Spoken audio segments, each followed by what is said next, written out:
पंचायत में 11 गांव थे जहां पिछले कई सालों से सूखा पड़ रहा था, जिसके चलते गांव के लोग परेशान थे और अपने सरपंच के पास जाते और उनसे कहते सूखे के लिए कुछ करवाए। तभी सरपंच लोगों से कहते सरकार हमको जितनी मदद हो सके वह कर रही है, पर क्या करे अगर बारिश ही आना बंद हो गया हो। तभी लोगों में से किसी उन्हें सलाह दी कि यहाँ से 100 किलोमीटर एक मंदिर है, वहाँ के जो पुजारी है वो हवन करवाते हैं और अगर उन्होंने वर्षा वाला हवन करवा दिया तो आपके गांव में अवश्य वर्षा होगी, लेकिन आपको जाकर उनसे वहाँ पर मिलना होगा। अब 11 गांव के कुछ लोग इकट्ठा हुए और सरपंच जी के साथ उस मंदिर गए। सरपंच ने पुजारी से अपनी समस्या बताई, तभी उन्होंने हवन का मुहूर्त निकाला और उन्हें बताया और पुजारी ने सरपंच से कहा 11 गांव में से एक आदमी मेरे यहाँ आए, हम वर्षा हवन करेंगे और देखना आपके यहाँ इसके बाद अवश्य वर्षा होगी। अब सभी 11 गांव के लोग हवन करने के मुहूर्त पर पहुंच गए और हवन करने पुजारी के साथ बैठ गए। तभी पुजारी एक व्यक्ति को बार बार उसे देख रहे थे। तभी उन्होंने कहा कि बुरा मत मानना, ये जो हवन है वो सफल तो हुआ है, पर सिर्फ एक गांव के लिए। ये सुनकर बाकी के लोग घबरा गए और कहने लगे आप ये क्या कहने लगे हैं पुजारी जी।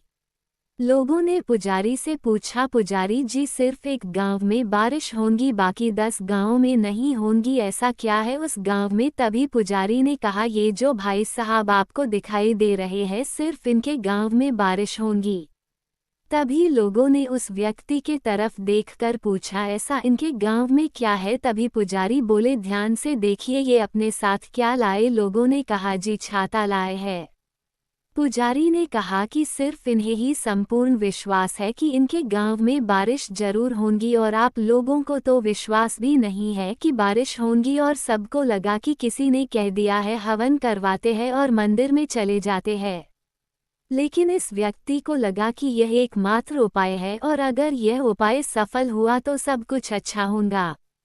इसलिए हवन में तो 11 लोग बैठे हुए थे, पर यह एकमात्र ऐसे व्यक्ति थे जो संपूर्ण भाव और विश्वास के साथ बैठे हुए थे और आप देख लेना सिर्फ इन्हीं के गांव में बारिश आएगी।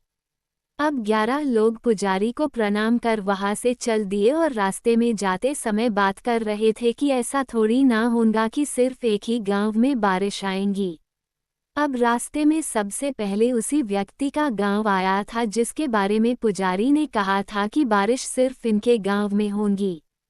अब 10 के 10 लोग अपने अपने गांव चले गए और ठीक कुछ दिनों बाद सिर्फ उस व्यक्ति के गांव में बारिश आई, क्योंकि प्रभु भी कहते हैं कि प्रार्थना से परिस्थिति नहीं बदल सकती लेकिन चरित्र जरूर बदल जाता है, और जब चरित्र बदल जाता है तो परिस्थिति भी अवश्य ही बदल जाती है।